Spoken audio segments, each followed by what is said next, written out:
The Var-8I fleet emerged from hyperspace at the edge of the Sol system like predators smelling blood. Commander Zixtar stood on the bridge of his flagship, all four of his arms clasped behind his back as he studied the holographic display. His species had conquered 1,000 worlds across the galaxy. They had crushed civilizations that had existed for millions of years. Now, they had come for Earth. Initial scans complete, Commander, his science officer reported. The third planet shows signs of primitive technology. Radio waves, basic satellites, nuclear fission. They haven't even mastered fusion power yet. Zixtar's mandibles clicked in amusement. This would be easier than expected.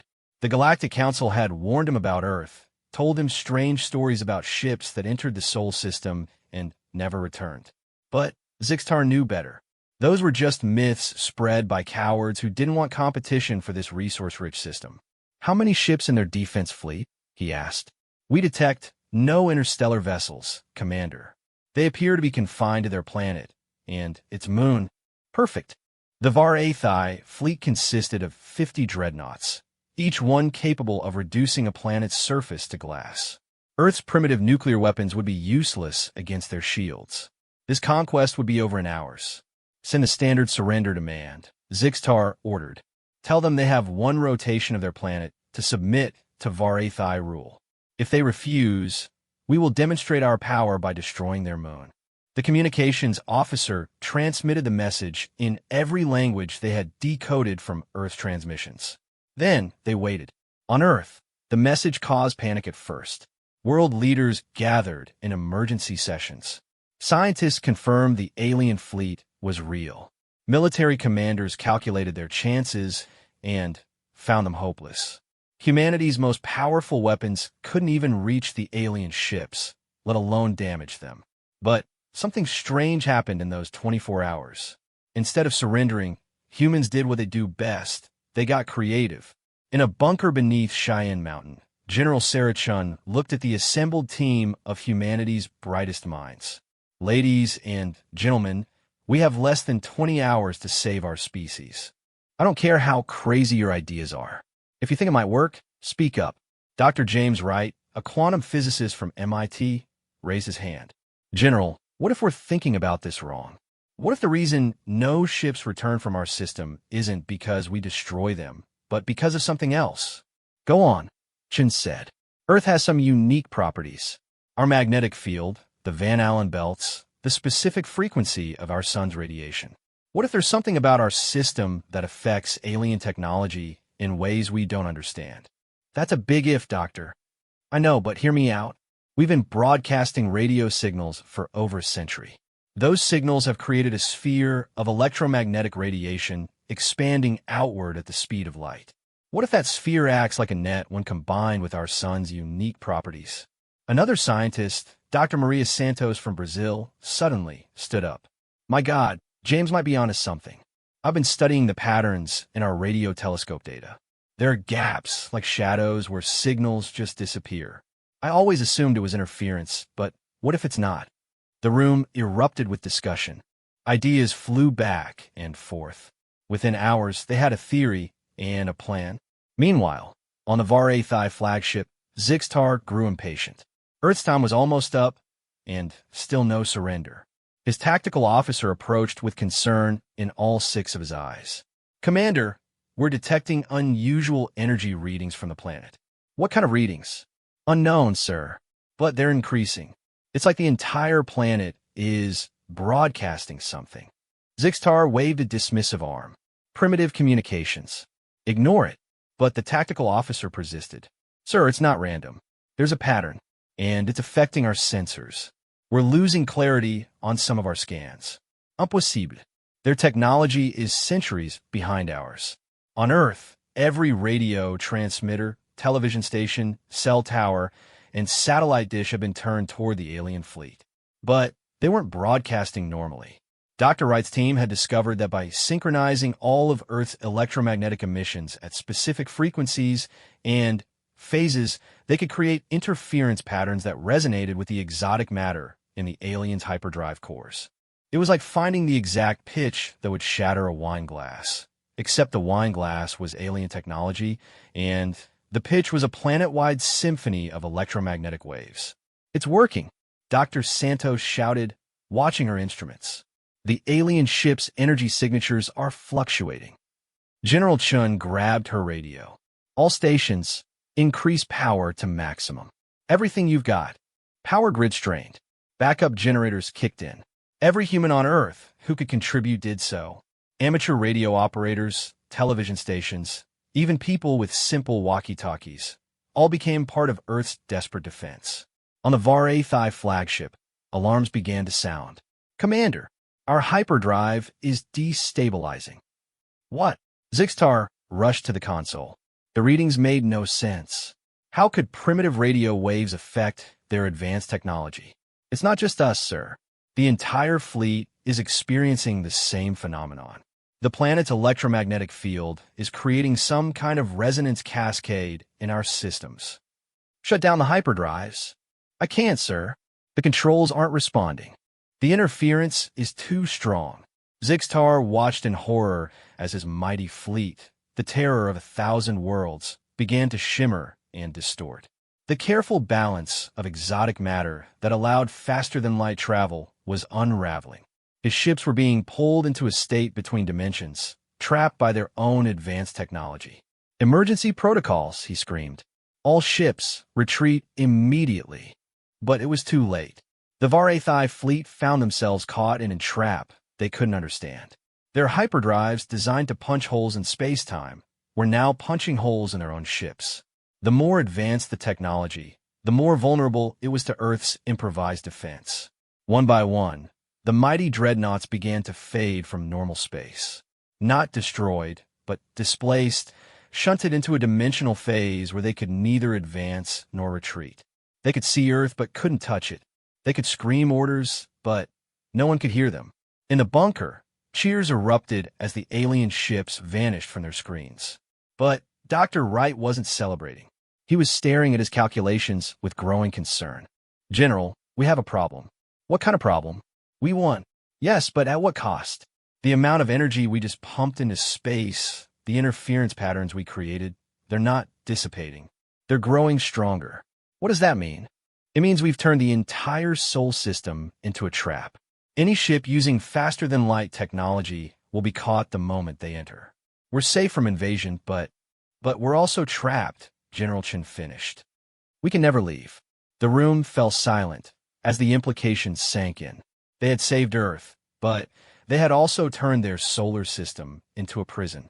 Any attempt to develop hyperdrive technology would trigger the same resonance that had trapped the Var HFY. Outside, the people of Earth celebrated their victory, not yet understanding the price they had paid. The radio waves continued to broadcast, the satellites continued to transmit, and the invisible shield around the Sol system grew stronger with each passing hour. In the dimensional phase between realities, Commander Zixtar stood on his bridge, looking at Earth through instruments that showed him everything and nothing. His crew tried desperately to find a way back to normal space, but every attempt only pushed them deeper into the trap. "Commander," his science officer said quietly, "I'm detecting other ships here. Dozens of them. Maybe hundreds." Zixtar's mandibles went slack as he understood. The Galactic Council's warnings hadn't been myths. They had been the testimony of the few who had escaped before becoming fully trapped. And now the Var HFY had joined the ghost fleet that haunted the Sol system. On Earth, as night fell and the celebrations continued, Dr. Wright stood outside the bunker, looking up at the stars. Humanity had won their first battle against alien invaders, but he knew this was just the beginning. Word would spread through the galaxy about what had happened here. Some would stay away in fear. Others would come seeking to understand the secret of Earth's defense. And some would come looking for revenge. But that was tomorrow's problem. Tonight, Earth stood victorious, wrapped in an electromagnetic cocoon of its own making. The cradle of humanity had become a fortress, protected by the very technology that others had dismissed as primitive. In the months that followed, Earth scientists worked frantically to understand what they had done. The resonance effect was mapped and studied. They discovered that it wasn't just their broadcast that created the trap. It was the combination of Earth's unique magnetosphere, the specific spectrum of Sol's radiation, and the accumulated century of human radio emissions all working in concert. They also discovered something else. The trapped alien ships weren't gone. They were still there, phased out of normal space, but still present. Sometimes, on quiet nights when the conditions were just right, radio operators would pick up fragments of alien distress calls, echoing endlessly in the dimensional void. The United Nations established the Solar Defense Initiative, a planet-wide organization dedicated to maintaining and understanding Earth's accidental shield. Every nation contributed, because every nation understood that their survival depended on it. But the real changes were in humanity itself. The knowledge that they were not alone in the universe, that hostile civilizations existed among the stars, united Earth like nothing before. Old conflicts seemed petty in the face of extinction. Resources were pooled, technology was shared, and humanity began to prepare for whatever came next. They knew the shield wouldn't last forever. Eventually, someone would figure out how to breach it. When that day came, humanity needed to be ready. So they did what humans do best. They adapted, they learned, and they prepared. Research stations were established to study the trapped alien ships. Carefully, scientists began to extract information from the Ghost Fleet. Each derelict vessel was a treasure trove of advanced technology, even if accessing it was dangerous. Teams of volunteers risked their lives entering the phased ships, bringing back pieces of alien tech that pushed human understanding forward by centuries. The Var HFY flagship became a particular focus of study. Commander Zixtar's logs, once decoded, revealed the true scope of the galactic civilization beyond Earth. Hundreds of species, vast alliances, and ancient enmities, technologies that bordered on magic, and threats that made the Var HFY look tame by comparison. But the logs also revealed something else: Earth's reputation. Even before the trap, the Sol system had been marked as anomalous. Ships had gone missing here for millennia, long before humans developed radio. There is something special about this little yellow star and its collection of planets, something that made it dangerous to advanced civilizations. Dr. Wright led a team investigating this mystery. They discovered that Sol's unique spectral signature, combined with the specific arrangement of planets and their magnetic fields, created natural interference patterns that could disrupt certain types of exotic matter. Humanity's radio emissions had simply amplified an effect that already existed. Earth wasn't just protected by human ingenuity, it was protected by the very nature of the solar system itself. Humanity had evolved in a cosmic fortress without knowing it, developing their technology in the one way that worked in harmony with their system's natural defenses. This revelation changed everything. Earth wasn't just another primitive world to be conquered. It was a natural stronghold, a place where the normal rules of galactic civilization didn't apply. And humanity, by pure accident of evolution, were its natural defenders. As the months turned to years, Earth began to change. The knowledge gained from the trapped ships accelerated human technology by leaps and bounds. But always, they were careful to develop technologies that worked with their system's unique properties, not against them. Cities began to rise that looked like something from science fiction. Medical technology advanced to the point where most diseases became obsolete. Energy problems were solved with fusion reactors designed using alien principles, but adapted to Earth's specific conditions. Humanity was entering a golden age, fueled by the knowledge of their would-be conquerors. But they never forgot the threat that waited beyond their electromagnetic shield. Every advancement was made with defense in mind. Every new technology was tested to ensure it wouldn't weaken their protection. Earth was transforming itself into a fortress world, ready for the day when the shield fell. And somewhere in the dimensional void, Commander Zixtar watched and waited. His crew had long since given up hope of escape. But Zixtar was patient. He had conquered worlds that had resisted for millennia. He could wait, because he knew something the humans hadn't figured out yet. The trap that held his fleet was not perfect. It had flaws, microscopic cracks that grew larger with each passing year. The resonance that maintained it required precise conditions, and those conditions were slowly changing as Earth's technology evolved. One day, perhaps in decades or perhaps in centuries, the trap would weaken enough for him to break free. And when that day came, he would have his revenge. Not just on Earth, but on the entire species that had dared to humiliate the Varethi Empire. But until then, he waited and watched a ghost haunting the solar system he had come to conquer. He studied the humans as they studied his ships. He learned their strengths and their weaknesses. He planned and plotted, preparing for the war that would inevitably come. The humans thought they had one. They thought their electromagnetic shield would protect them forever. But Zixtar knew better. This was not an ending. It was merely the first chapter in a much longer story.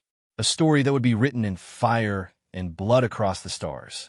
For now, Earth stood triumphant, wrapped in its cocoon of radio waves and magnetic fields. But cocoons were meant to be broken. And when this one finally shattered, the galaxy would learn why the Varethi Empire had never lost a war. The Ghost Fleet grew with each passing year as more civilizations tried to claim Earth's riches. Each new arrival strengthened humanity's resolve and added to their knowledge. Earth was becoming something unprecedented in galactic history, a world that grew stronger with each attack against it. And so the stage was set for a conflict that would reshape the galaxy itself.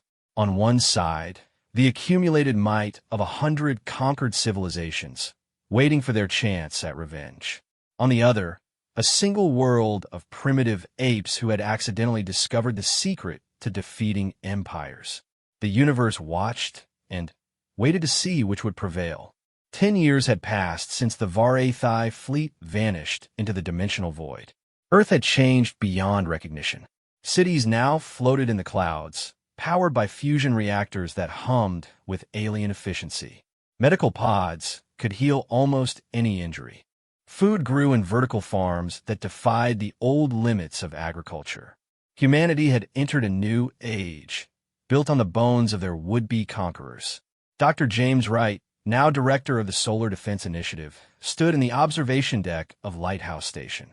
The massive space station orbited at the edge of Earth's electromagnetic shield, monitoring the barrier that protected humanity. His hair had turned gray in the past decade, but his eyes still held the same sharp intelligence that had saved his species.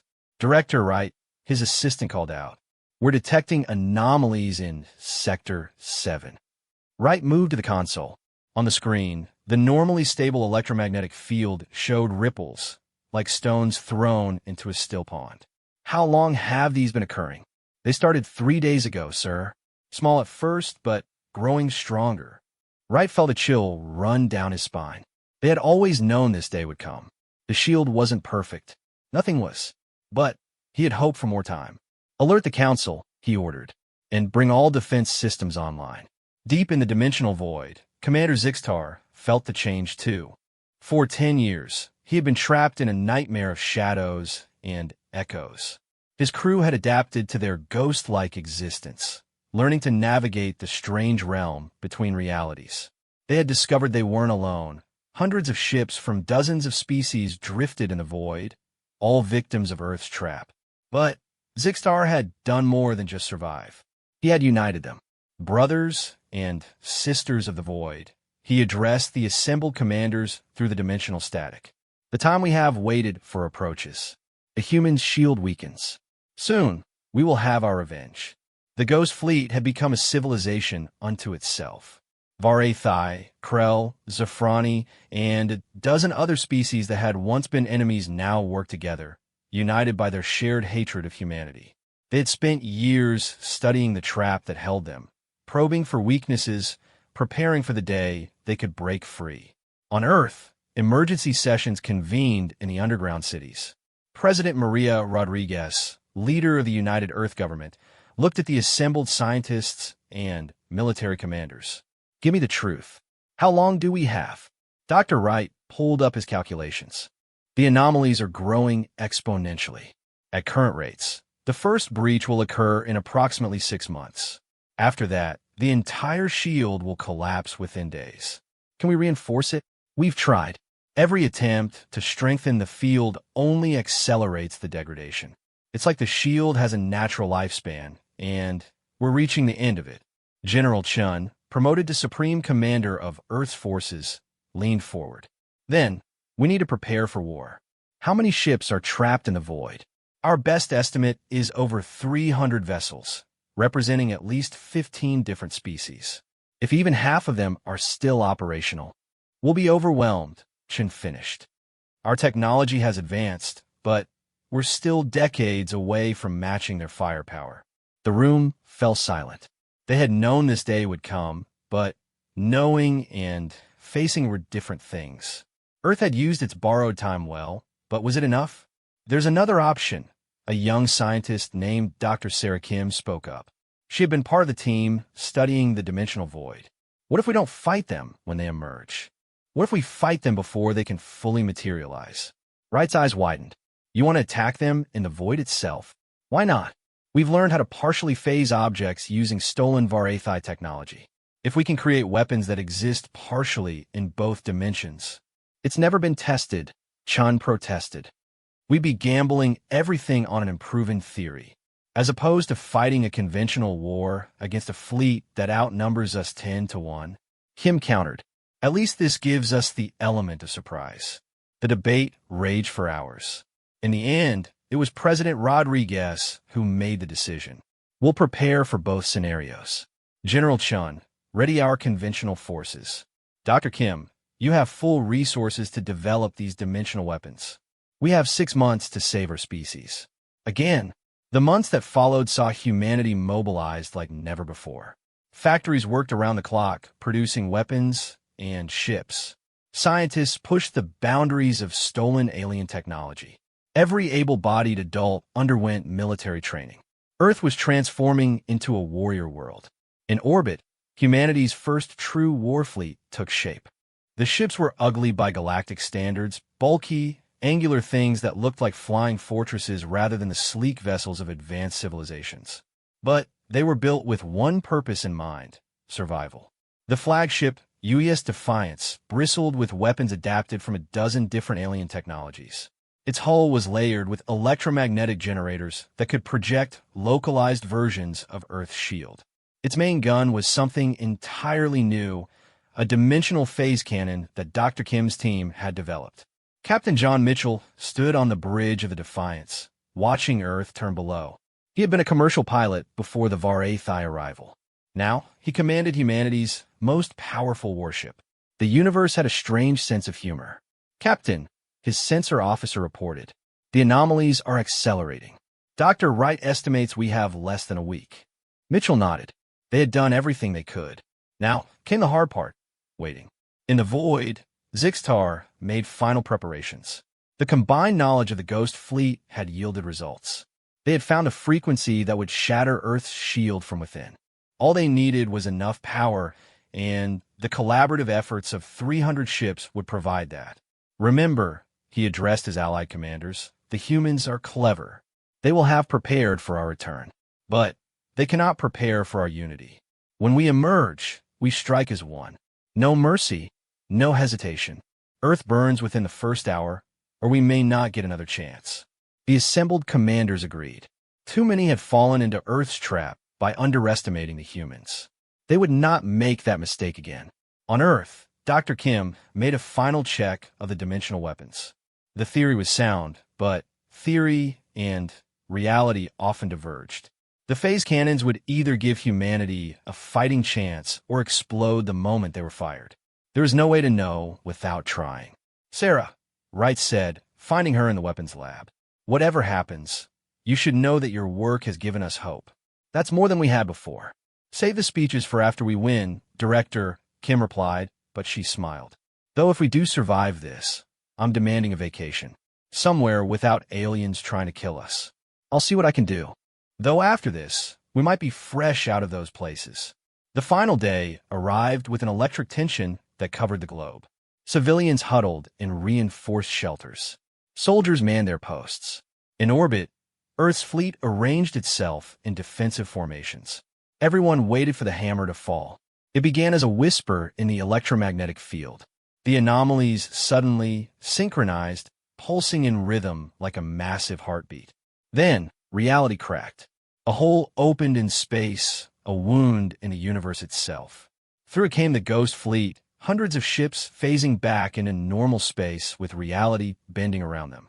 The Var-Aethai dreadnoughts led the charge, their weapons already charging. All ships engage, Mitchell ordered. Fire dimensional weapons. The phase cannons spoke with a sound that existed in no human language. Beams of twisted space lanced out, catching the emerging ships while they were still partially phased. The effect was devastating. Ships caught between dimensions twisted and shattered, their atoms scattered across multiple realities. But there were too many. For every ship destroyed, two more emerged.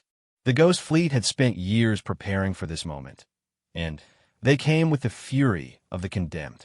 Varati plasma cannons returned fire.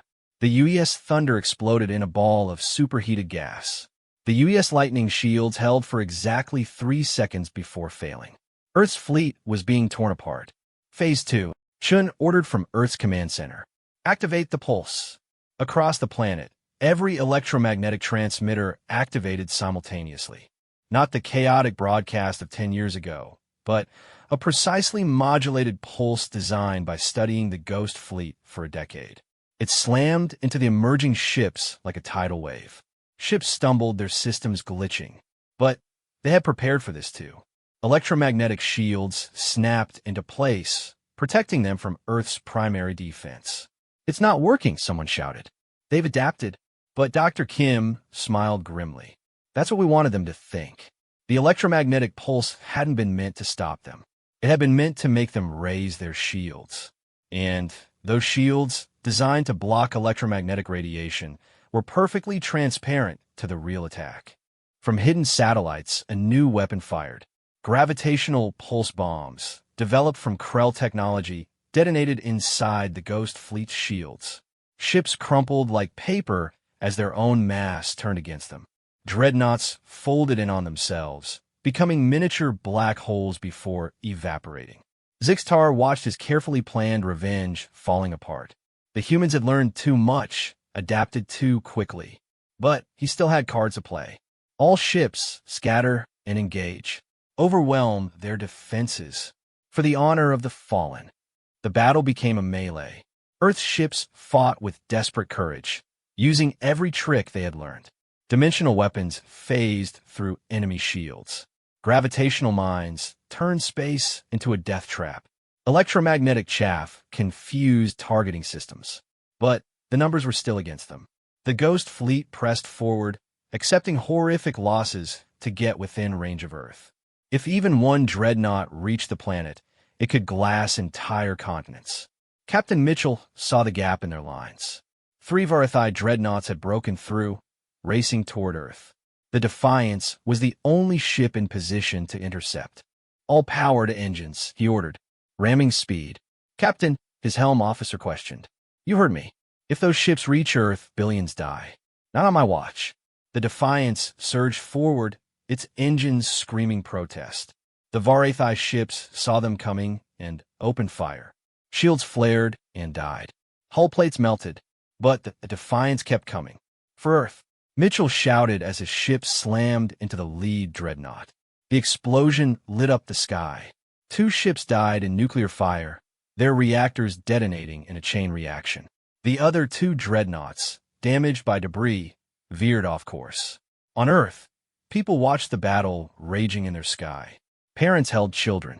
Strangers became friends. Humanity faced its possible extinction together. In the void, more ships tried to emerge, but the dimensional weapons had turned the breach into a killing field. Ships half-phased were easy targets. The Ghost Fleet's numerical advantage was meaningless if they could only emerge a few at a time. Zixtar realized with growing horror that they were losing.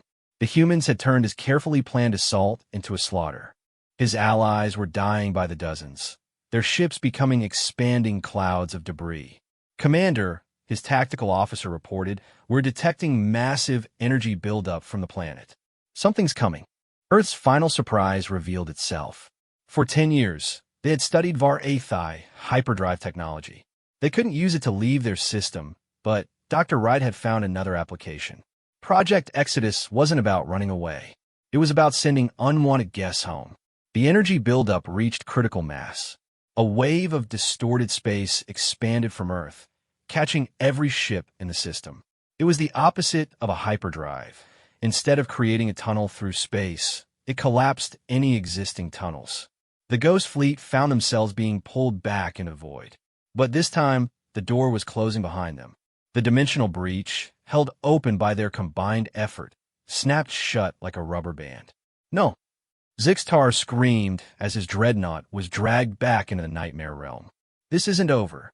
We'll find another way. But his words were lost in the dimensional static as the last of the Ghost Fleet vanished. The breach sealed itself, reality healing like a wound. Where hundreds of alien ships had been, only debris remained. On Earth, exhausted cheers rose from shelters and command centers. They had done it. They had survived. The Ghost Fleet was gone, trapped more thoroughly than before. But the victory came at a price. Half of Earth's fleet was destroyed. Thousands had died. And everyone knew this was not the end. The galaxy now knew that Earth's shield could be breached. Others would come, having learned from the Ghost Fleet's mistakes. Dr. Wright stood in the ruins of Lighthouse Station, looking at the data. The dimensional breach had caused damage they were only beginning to understand. The barrier between realities was thinner now, weakened by the battle. Things might leak through things that had no business in normal space.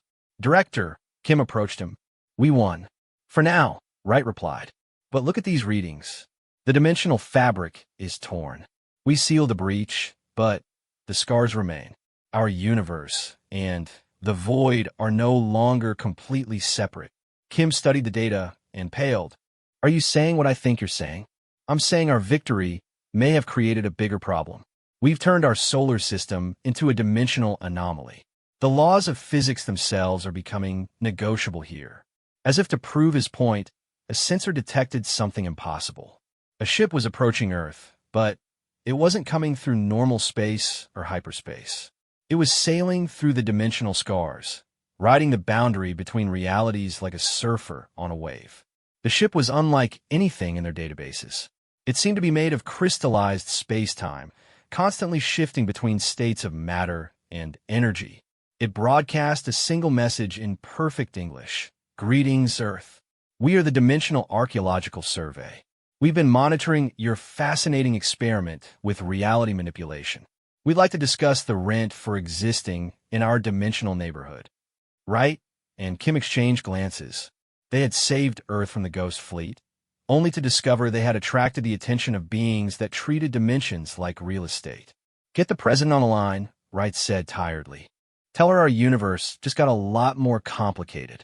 In the deep void, Zixtar floated in the darker darkness. The failed assault had scattered the Ghost Fleet across multiple dimensional layers.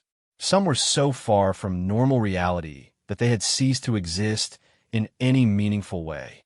Others, like his ship, drifted in the spaces between spaces. But Zixtar was nothing if not persistent. He had lost this battle, but the war was far from over. The humans had revealed new weaknesses in their desperate defense. The dimensional weapons worked both ways. If Earth could attack into the void, then perhaps the void could attack back. He began broadcasting on frequencies that only existed in dimensional space, calling out to things that lurked in the spaces between realities. If he couldn't conquer Earth with conventional forces, perhaps he could find allies among the entities that swam in the cosmic deep. The humans thought they were safe behind their reinforced reality. They were about to learn that some doors, once opened, could never be fully closed. And some enemies, once made, would follow you into dreams and nightmares alike. Earth had won its second battle for survival. But in doing so, it had announced itself to powers beyond conventional understanding. The galaxy's attention was one thing. The attention of entities that existed outside normal space-time was something else entirely. The war for Earth was entering a new phase, one where the battlefield was reality itself, and the stakes were existence in any meaningful form. Humanity had proven they could adapt to any threat, but the threats were adapting too. In laboratories across Earth, scientists detected the first signs of dimensional bleed, objects that existed in multiple states simultaneously. Patches of space where time flowed backward. whispers in languages that predated the universe itself. Dr. Kim looked at the data with growing unease. "We didn't just defend Earth," she said quietly. "We've turned it into something new, something unprecedented. Then we'll adapt," Wright replied. "We always do." But privately, he wondered if there were some adaptations that humanity wasn't meant to make. Some victories that carried too high a price. They had saved their world twice now, each time transforming it in the process. What would Earth become after the third time? And would humanity still be human enough to call it home? The stars looked different now, viewed through eyes that had seen behind reality's curtain. Earth floated in its electromagnetic cocoon, no longer just a world, but a nexus point where multiple realities touched. It was protected, yes, but it was also marked. Every power in the galaxy and beyond now knew where to find the little blue world that had made the impossible possible. And they were coming. Through normal space, through hyperspace, through dimensions that had no names, and realities that had no shape. They came seeking conquest, knowledge, revenge, or simple curiosity about the species that had broken the rules of existence itself. Humanity had asked to be left alone. The universe had other plans. The crystalline beings who called themselves the Dimensional Archaeological Survey were unlike anything humanity had encountered.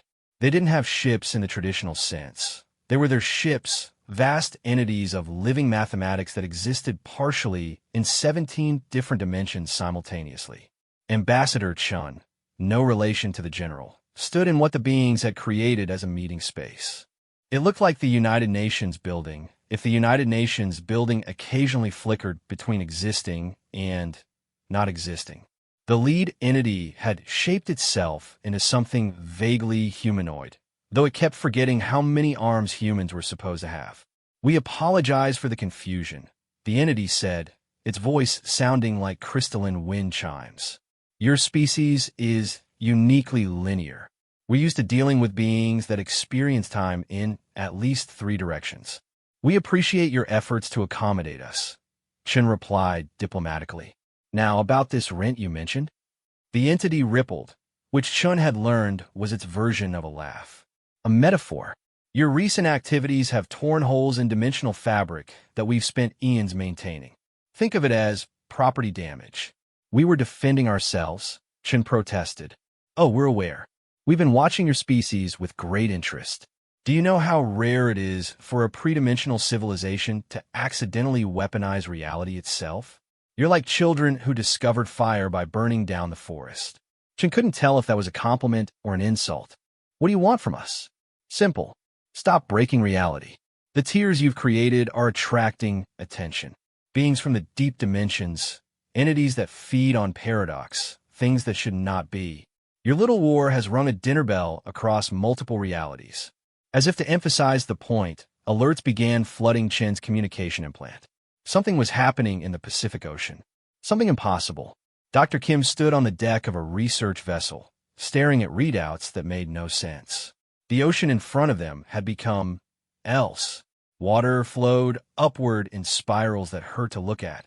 Fish swam through the air, leaving trails of liquid space behind them. And rising from the depths was something that shouldn't exist. "Are you getting this?" she shouted into her communicator. "We see it," Wright's voice crackled back. "But we don't believe it." The thing that emerged from the ocean had no fixed shape. It was a constantly shifting mass of angles that didn't add up, surfaces that faced every direction, including some that didn't exist.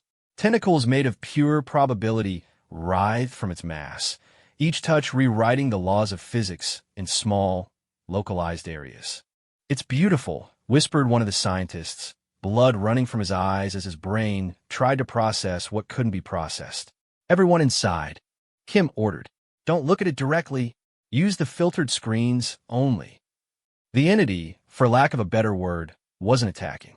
It was simply existing, and its existence was an assault on reality itself. Where it moved, space curdled. Time ran in loops. Matter forgot what it was supposed to be. In the emergency meeting that followed, humanity's leaders faced a new kind of crisis. They had learned to fight invading fleets. They had learned to manipulate dimensional barriers. But How did you fight something that attacked the very concept of causality? The Dimensional Archaeological Survey was right, Wright reported. Our battles have weakened the barriers between realities. Things are leaking through. Things that don't follow our physics, our logic, or even our understanding of existence. Can we fight them? President Rodriguez asked. Fight them? We can barely look at them. 3 of my researchers are in comas just from trying to take measurements. Whatever these things are, they're not from any dimension near ours. General Chun studied the tactical displays, showing hotspots around the globe where reality was becoming negotiable. We need solutions, not problems. What are our options? I might have an idea, Dr. Kim said, but you're not going to like it. Everyone turned to her. Kim had been studying the dimensional tiers nonstop since the Ghost Fleet battle. Her eyes were bloodshot, her hair unkempt, but her mind was sharp as ever. We can't fight these entities with conventional weapons or even dimensional ones. They exist outside our framework of reality. But what if we didn't fight them? What if we hired them? Hire them? The president looked incredulous. They're incomprehensible cosmic horrors. Exactly. And so were the Varathai until we understood them. These entities are attracted to dimensional damage, right? They feed on paradox and broken reality. So what if we gave them a job? Point them at our enemies instead of letting them randomly terrorize our world. It was insane. It was impossible. It was exactly the kind of thinking that had saved humanity twice before. How would we even communicate with them? Shin asked. Kim smiled grimly. We already are. Every time reality breaks around them, it's sending information. We just need to learn the language. The project that followed was humanity's most ambitious and dangerous yet. Scientists worked in isolated chambers, their minds protected by electromagnetic fields that stabilized local reality. They studied the entities, learned their patterns, began to understand the impossible logic by which they operated. The beings weren't malicious, they discovered. They were simply incompatible with normal space-time. Like oil and water, their very presence caused reality to separate into layers. But within those layers, communication was possible. The first successful exchange was simple. A scientist named Dr. Patel, driven half-mad by exposure to dimensional static, suddenly started drawing equations that human mathematics said were impossible. But when fed into computers shielded by reality stabilizers, they produced a message: hunger, feed, purpose. Humanity had made first contact with beings from the deep dimensions. Now came the hard part: negotiating. The solution came from an unexpected source. While Earth's greatest minds struggled to communicate with cosmic entities, a child in Mumbai had an idea. 12-year-old Priya Sharma, whose class had been studying the crisis, raised her hand and asked, if they eat broken reality, why don't we feed them the bad guys? Her teacher dismissed it as childish simplicity. But the idea reached Dr. Kim through social media, and suddenly everything clicked. Of course, she breathed. We don't fight our enemies. We feed them to our new pets. The plan was audacious beyond belief. Earth would become a trap, not just for invading fleets, but for the very concept of invasion. Any hostile force entering the Sol system would find reality itself turning against them, dimensional entities feeding on their existence like cosmic antibodies. But first, they had to make a deal with beings that existed outside normal negotiation. The communication system Kim's team developed was part mathematics, part interpretive dance, and part controlled insanity.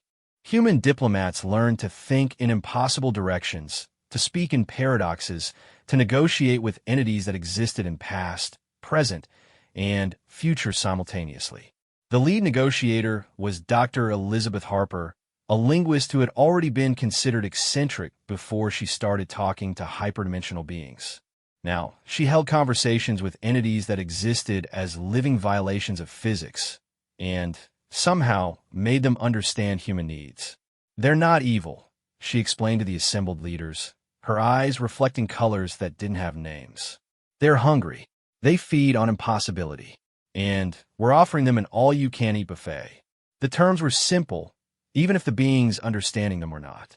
Any hostile force entering Earth's system would be marked as food. The entities would be free to feed on their dimensional signatures, their causality, their very existence. In exchange, they would leave Earth and its inhabitants alone. How do we know they'll keep their word? President Rodriguez asked. Harper laughed, a sound that had too many harmonics. They don't have words. They have conceptual frameworks that exist across multiple time streams. But, yes, they'll honor the agreement.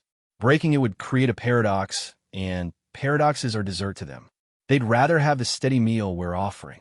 The agreement was sealed in a ceremony that required 3 particle accelerators, an orchestra playing music in frequencies that didn't exist, and the collective unconscious of 1,000 dreaming volunteers. Reality itself witnessed the pact between humanity and the beings from beyond. The effects were immediate. The dimensional tiers that had been spreading across Earth stabilized, becoming doorways rather than wounds. The entities took up residence in the spaces between spaces, waiting for their promised meals. They didn't have to wait long. The hegemony of suns had watched Earth's battles with interest. A coalition of 17 starfaring species. They saw opportunity in Earth's dimensional instability. Surely a world so damaged by reality tiers would be easy prey. Their fleet was the largest ever assembled for a single conquest. Over 1,000 ships, each one a masterpiece of military technology. They entered the Sol system with supreme confidence, their leaders already dividing up Earth's resources among themselves. They lasted 37 seconds. The moment the hegemony fleet emerged from hyperspace, the entities struck. Reality curdled around the ships like milk and acid. Proud dreadnoughts found their atoms forgetting how to stay together. Fighters aged backward until they ceased to have been built. Crew members discovered they had always been fictional characters in stories that were never written. The flagship's captain had just enough time to scream a warning before he realized he had never existed in the first place. The entire fleet didn't just die. It was retroactively erased from possibility. The only evidence they had ever existed was a brief dimensional burp as the entities finished their meal. On Earth, detection systems registered the feast. Scientists watched in horrified fascination as beings from beyond reality consumed an entire invasion force like cosmic whale sharks filtering plankton. The 1,000 ships became 1,000 impossibilities, each one a delicious paradox for the entities to savor. My God, Wright whispered. What have we done? We've survived, Kim replied, but her voice was hollow. Again, word spread through the galaxy at the speed of terror. Earth was no longer just protected, it was cursed. Ships that entered the Sol system didn't just disappear. They ceased to have ever been. Entire species rewrote their maps to exclude the small yellow star and its impossible world. But power, as always, came with a price. The entities were useful allies, but their presence was changing more than just Earth's defenses. Reality itself was becoming more fluid in the Sol system. Physical laws that had been constants since the Big Bang now came with asterisks and exceptions. Children born after the pact showed strange abilities. Some could see through solid objects by looking sideways through dimensions. Others aged at different rates depending on their mood. A few existed in multiple locations simultaneously, attending school while also being at home, the paradox resolved by simply accepting both states as true. We're evolving, Dr. Harper said during one of her increasingly rare lucid moments. Or maybe we're devolving. It's hard to tell when cause and effect become suggestions rather than rules. The changes weren't limited to humans. Earth's entire biosphere was adapting to the new reality. Trees grew in fractal patterns that extended into other dimensions. Dolphins learned to swim through space-time itself, appearing in public aquariums one moment and alien oceans the next. Even bacteria evolved impossible properties, some existing backward in time, others reproducing by convincing reality they had always existed. In her office, President Rodriguez looked at reports that became more surreal by the day. Earth was safe from invasion, but was it still Earth? When citizens could walk through walls by forgetting walls existed, when time flowed differently in each city based on collective belief, when the laws of physics had become more like gentle suggestions, what did it mean to be human? We've won every battle, she said to her advisors. But I'm not sure we're still fighting the same war. General Chun, now sporting hair that changed color based on probable futures, nodded. The nature of conflict has changed. We're not defending against fleets anymore. We're defending against concept invasions, probability attacks, existential warfare. It was true. New threats emerged daily. A species called the Logic Priests tried to attack Earth by proving it couldn't exist. The entities ate their mathematical proofs, leaving behind philosophical indigestion that manifested as rain that fell upward for 3 days. The quantum conspiracy attempted to infiltrate by existing in all possible states until they found one where they had already conquered Earth. They discovered that Earth's humans had learned to do the same thing, and the resulting paradox battle left everyone with a headache that existed in 12 dimensions. But the strangest attack came from Earth itself. In a bunker beneath Moscow, a group of human purists led by a man named Viktor Petrov decided that humanity had gone too far. They wanted to return Earth to its pre-dimensional state, to be merely human again. "We've become monsters," Petrov declared to his followers. "Look at us. Children who exist in multiple realities, soldiers who fight with paradox weapons, scientists who think in impossible mathematics. This isn't evolution, it's contamination." They called themselves the Reality Liberation Front, and their goal was simple: destroy the pact with the entities and close the dimensional doors forever. The fact that this would leave Earth defenseless against alien invasion was, in their view, preferable to the current situation. Their first attack was subtle. Using technology salvaged from the Ghost Fleet, they created reality anchors, devices that enforced normal physics in localized areas. Suddenly, patches of Earth became islands of old-fashioned causality in an ocean of dimensional chaos. The entities noticed immediately. To them, the reality anchors were like dead zones in their feeding grounds, patches of inedible normalcy in their dimensional buffet. They complained, if beings that existed as living paradoxes could be said to complain, through channels that made diplomats' ears bleed impossible colors. Dr. Harper, now more concept than human, translated their concerns. They're upset. The anchors are creating stability paradoxes. It's like we're serving them food that's simultaneously delicious and non-existent. They don't know whether to eat it or not eat it, and the indecision is giving them what passes for indigestion. The situation escalated when Petrov's group managed to activate a massive reality anchor in the heart of London. Suddenly, a 50-mile radius returned to normal physics. People who had adapted to dimensional flux found themselves trapped in linear time. Children who existed in multiple states collapsed into single bodies. The shock killed dozens and hospitalized hundreds. But worse was the entity's reaction. They saw the reality anchor as an attack on their food supply, a violation of the pact. They began to feed on the boundaries between anchored and non-anchored space, creating reality storms that made the original dimensional tiers look stable by comparison. President Rodriguez faced an impossible choice: side with the human purists and risk losing Earth's protection, or maintain the pact and watch humanity drift further from its original nature. "There has to be a middle ground," Dr. Kim insisted. "We've always found one before, but some divides couldn't be bridged by clever solutions." The Reality Liberation Front grew bolder, setting off more anchors. The entities grew hungrier, feeding more aggressively on dimensional distortions. Earth was tearing itself apart, not from external invasion, but from internal contradiction. The crisis came to a head when Petrov himself led an assault on the facility where the original pact had been sealed. His plan was simple: destroy the mathematical constructs that bound Earth to the entities, even if it meant leaving the planet defenseless. The battle that followed couldn't be described in normal terms. Soldiers who had learned to fight in multiple dimensions faced purists armed with weapons that enforced singular existence. Reality itself became the battlefield, with some areas experiencing the conflict as a medieval siege, while others saw it as a dance of probability waves. Dr. Harper, called in to defend the pact, faced Petrov in the heart of the facility. She existed as a shimmering cloud of possibilities. He stood firm in his singular reality. "You've destroyed us," Petrov said. "We're not human anymore. We're more than human," Harper replied, her voice a chorus of potential responses. "We've adapted. We've survived. At what cost? Our children are becoming alien to us. Our world follows no rules.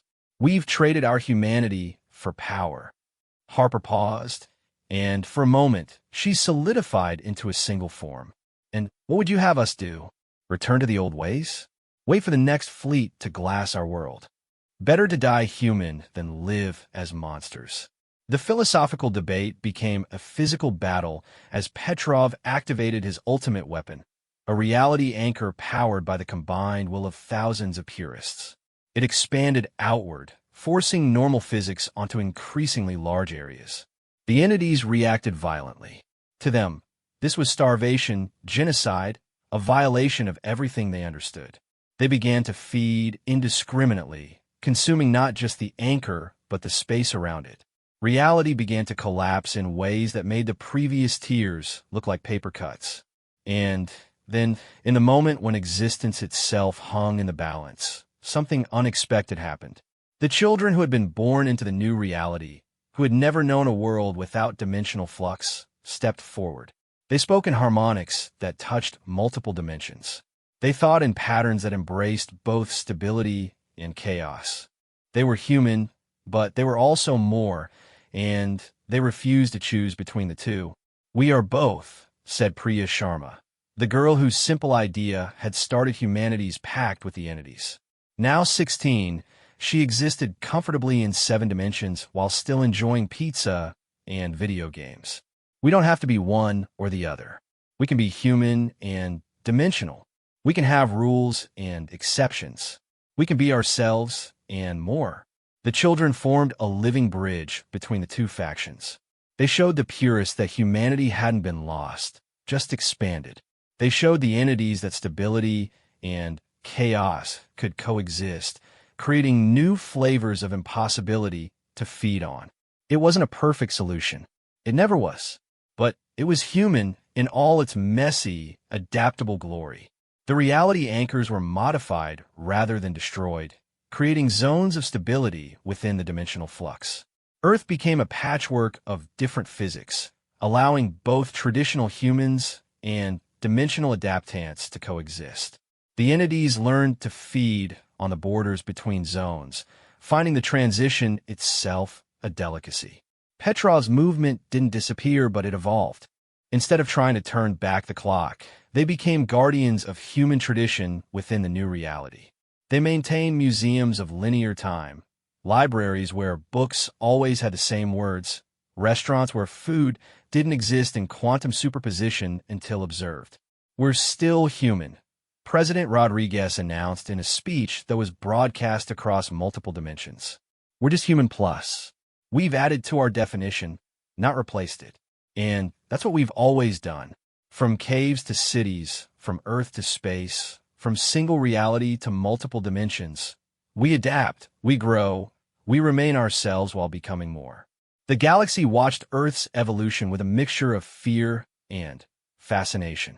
The little world that had started as easy prey had become something unprecedented, a dimensional nexus where the impossible became everyday and the everyday became impossible. Some species avoided the Sol system entirely, marking it as a navigation hazard. Others sent cautious probes, try to understand what humanity had become. A few brave souls even attempted trade, exchanging goods that existed in normal space for concepts that only made sense in dimensional flux. Earth had become a cosmic curiosity, a tourist destination for beings that existed outside normal space-time, and a cautionary tale for those who preferred their reality stable.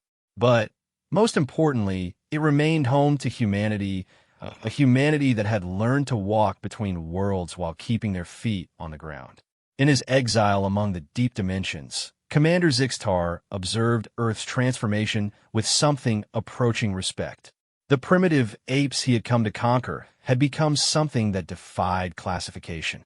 They were victims who had become predators, prey that had tamed the hunters, a single species that had rewritten the rules of existence itself. He no longer plotted revenge. What was the point? Earth had moved beyond the reach of conventional conquest. But he watched, and he learned, and sometimes in the quiet moments between existing and not existing, he wondered if the Varathai's greatest defeat had actually been humanity's greatest gift to the galaxy. They had shown that evolution didn't stop with biology, that adaptation could extend to the very laws of physics, that a species could face impossible odds and respond by changing the definition of possible. Earth floated in its bubble of controlled chaos, no longer just a world but a statement, a declaration that the universe's rules were more like guidelines, that reality was negotiable, and that with enough determination, even the impossible could become mundane. And in schools across the planet, human children learned their lessons in classrooms that existed in multiple dimensions, preparing for futures that hadn't been decided yet, confident in the knowledge that whatever came next, humanity would find a way to make it theirs. The war for Earth was over. The evolution of Earth had just begun. 20 years had passed since humanity made its pact with the entities from beyond reality. Earth was no longer recognizable as the simple blue-green world it had once been. From space, it looked like a jewel wrapped in aurora, dimensional energies creating ribbons of impossible light that danced between realities. Captain Sarah Chimpatel, her parents had met during the reality wars, stood on the bridge of humanity's first truly dimensional vessel, the UES Possibility. Unlike the crude warships of the past, the Possibility didn't just travel through space, it traveled through states of existence. Her crew of 200 existed in various phases of reality, each one adapted to their specific role. Captain, her navigation officer reported, his voice coming from 3 different temporal states simultaneously. We're approaching the Galactic Council Station. They're requesting we solidify into normal space for docking. Sarah smiled.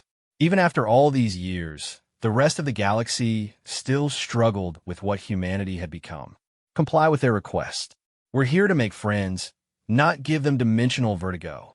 The Possibility shimmered and condensed, its multiple probable states collapsing into a single sleek vessel that merely looked impossible rather than actually being so. As they approached the massive station that served as the Galactic Council's seat of power, Sarah reflected on how much had changed. Humanity was no longer the frightened species that had accidentally weaponized reality. They had become something new, dimensional ambassadors, reality mechanics, the galaxy's strangest peacekeepers. When conflicts arose between species, humans were often called in to mediate, because who better to find common ground than beings who existed in multiple states simultaneously? The council chamber was a magnificent sphere that could hold representatives from 1,000 different worlds. As Sarah and her delegation entered, conversation stopped. Even among the bizarre variety of alien life, humans now stood out. Sarah's aide existed as a probability cloud until observed. Her security chief aged backward during tense moments. Her cultural attaché could speak in languages that hadn't been invented yet. At the center of the chamber, the Council Prime, a being of pure energy from the Andromeda Galaxy, pulsed in greeting. Ambassador Chimpatel, we thank you for answering our call. Sarah bowed, a gesture that somehow occurred in 7 dimensions. Humanity is always ready to help, Prime Counselor. What's the situation? The holographic display at the center of the chamber lit up, showing a region of space near the galactic core. We have a problem that requires your unique perspective. A species called the Absolute have declared war on the concept of variation itself. They seek to impose a single, unchanging reality across the entire galaxy. Murmurs rippled through the assembled representatives. The Absolute were legend, a species so advanced they had transcended physical form millennia ago. If they were moving toward active intervention, the threat was serious. They claim, the Prime Counselor continued, that the dimensional chaos spreading from your system threatens the fundamental stability of reality. They intend to correct this by eliminating all dimensional variants, starting with Earth. Sarah felt a chill run through her multiple states. The Absolute weren't just another invasion fleet. They were beings that could rewrite the rules of existence itself. And they saw humanity's evolution as a cancer to be excised. When? She asked. They've already begun. 3 systems on the path to Earth have been simplified. No more quantum uncertainty, no more probability, no more change. Just static, eternal, unchanging existence. The display showed the affected systems. Where once vibrant civilizations had thrived, now there was only stillness. Planets locked in eternal orbits, their inhabitants frozen in single moments of time, perfect and unchanging and utterly lifeless. "We need time to prepare," Sarah said, "and we'll need allies. That's why we called you. Only humanity has experience fighting entities that exist outside normal reality. But even you have never faced anything like the Absolute. Back on Earth, the news sparked the greatest mobilization in human history. Not of weapons or ships, but of minds. Every human who had adapted to dimensional thinking, every child who could see through probability, every scientist who had learned to think in impossible mathematics, all were called to service. Dr. Kim, now in her 70s, but looking like a shifting kaleidoscope of ages, led the theoretical response team. The Absolute want to impose a single reality, she explained to the assembled thinkers. We need to understand why diversity threatens them. The answer came from an unexpected source, the entities humanity had pact with. Through Dr. Harper, who now existed more as a concept than a person, they communicated their alarm, the static one's approach. They are anti-feast. They are the end of feeding. They are why we fled to the deep dimensions. You know them? Kim asked through dimensional static. They were like you once. They chose differently. They chose one truth over all truths. They consumed their own possibilities to become certain. Now they seek to make all like them. The pieces fell into place. The Absolute were what happened when a species achieved dimensional awareness, but chose unity over diversity. Instead of embracing multiple states, they had collapsed themselves into a single, perfect, unchanging form. And now they wanted to impose that same state on the entire universe. Earth's defense would require something unprecedented, not just fighting the Absolute, but offering them an alternative to their rigid certainty. But how do you convince beings that had eliminated doubt from their existence? The answer came from the children again.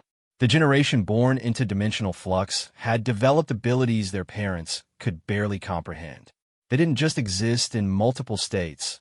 They could navigate between them, finding paths through probability itself. Priya Sharma, now a leader among the dimensional natives, proposed something audacious. What if we don't fight them? What if we show them what they're missing? The Absolute have existed in certainty for millennia, General Chen objected. They won't just change their minds. No, Priya agreed. But they were like us once. Somewhere in their past, they made a choice. What if we could show them the other path? Not force them to change, but remind them that change was once possible. It was a plan born of hope rather than strategy, but it was uniquely human. While the galaxy prepared for a war between order and chaos, Earth prepared for something else entirely, a philosophical intervention on a cosmic scale.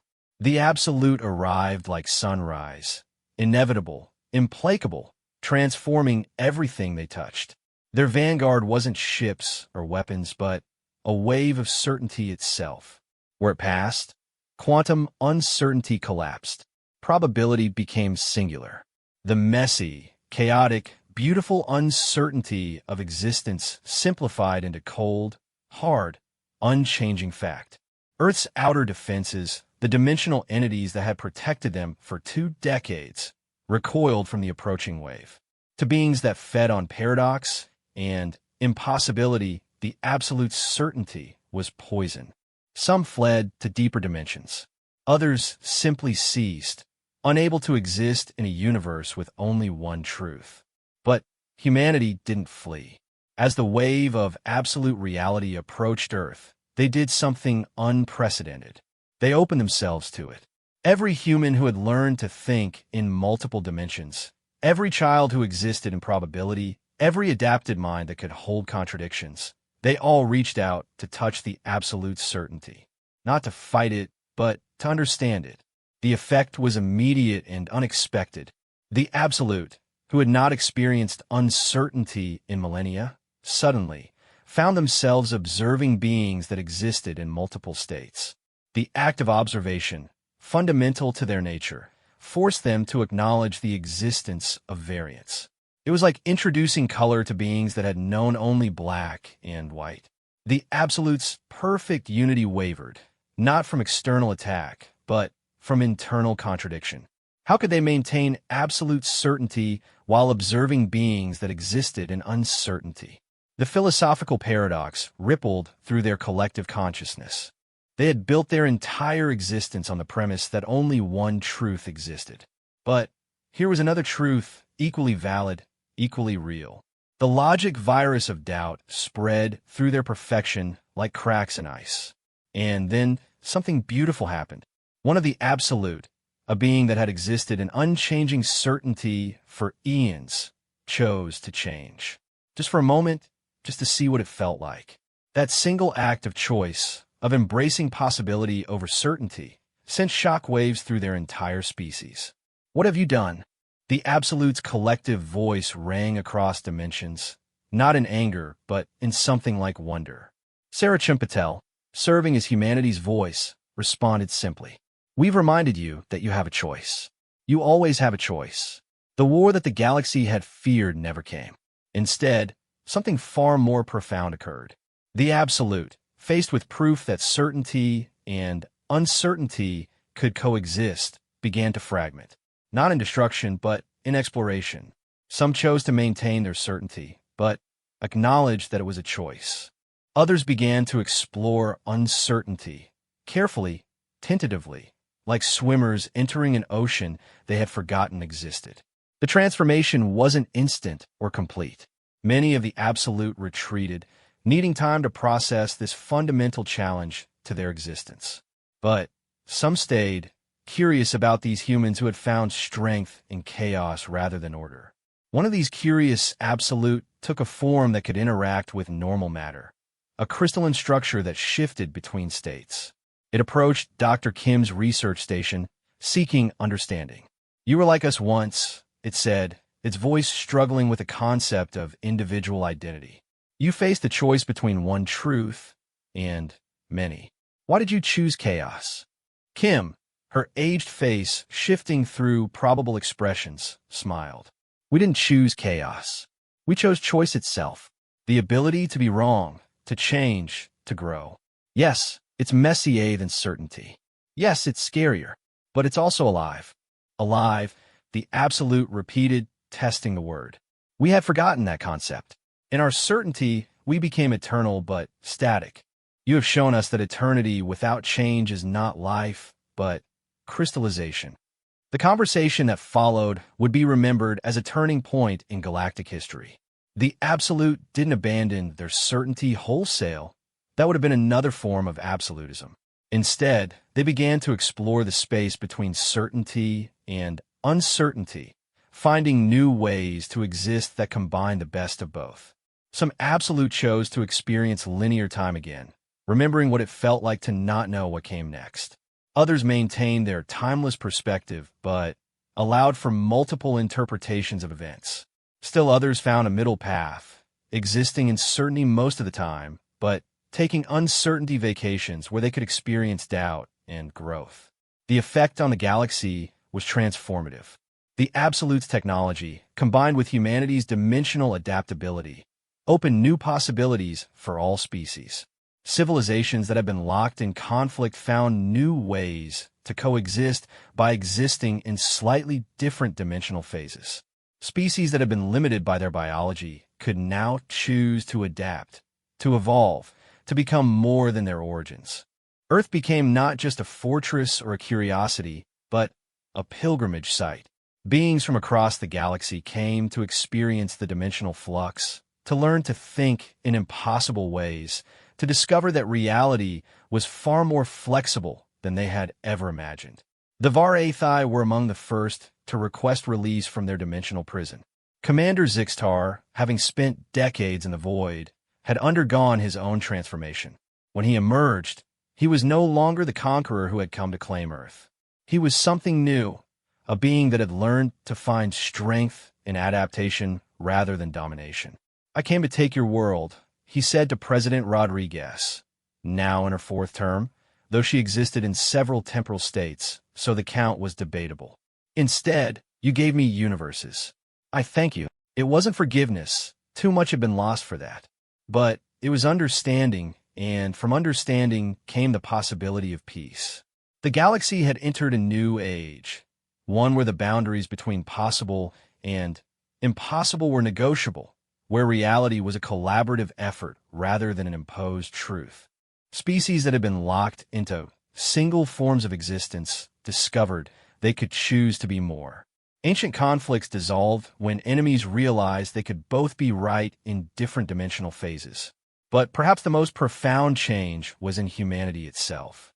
The species that had started as primitive apes had become something unprecedented, not conquerors of reality, but gardeners, tending the spaces between certainties, helping others find their own paths through the infinite garden of possibility.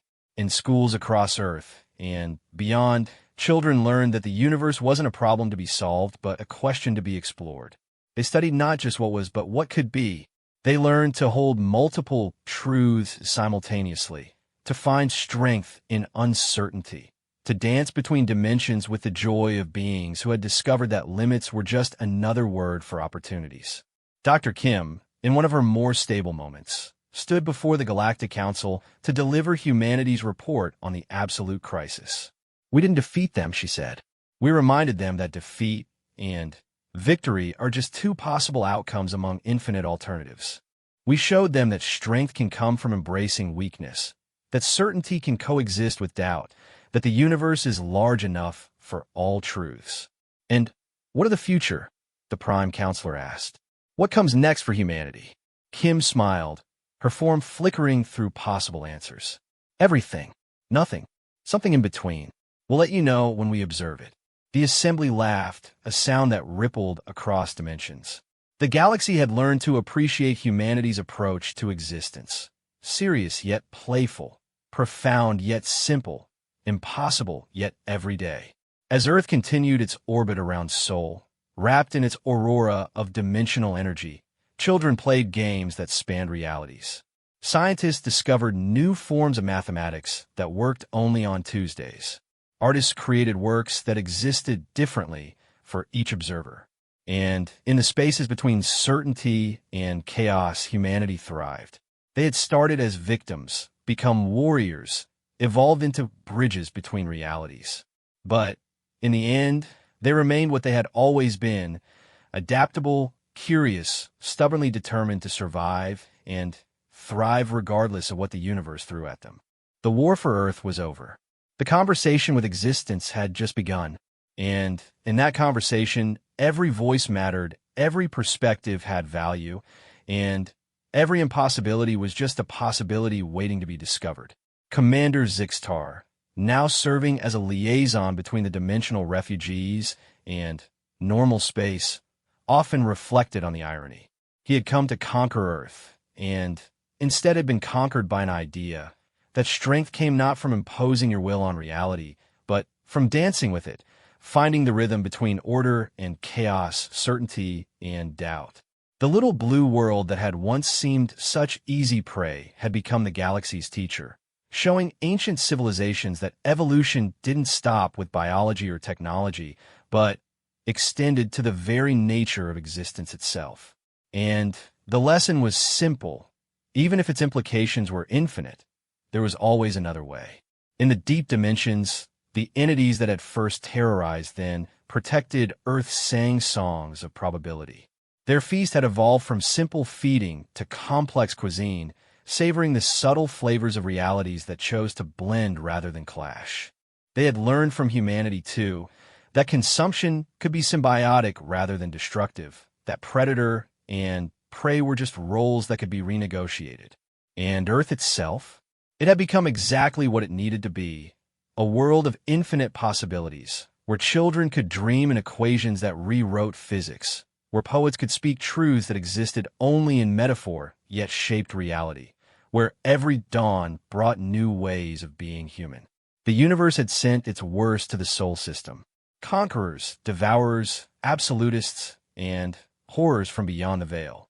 And From each encounter, humanity had emerged not just victorious, but transformed, taking the strength of their enemies and making it their own. They entered the Sol system, and nothing came back to tell the tale. Because what came back was always something more than what entered. Earth had become a transformation engine, taking the rigid certainties of would-be conquerors and returning them as apostles of possibility.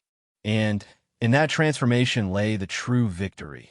Not the defeat of enemies, but their elevation, not the destruction of threats, but their integration into a larger, richer, more impossible tapestry of existence. The galaxy would never be the same, and that, as any human child could tell you,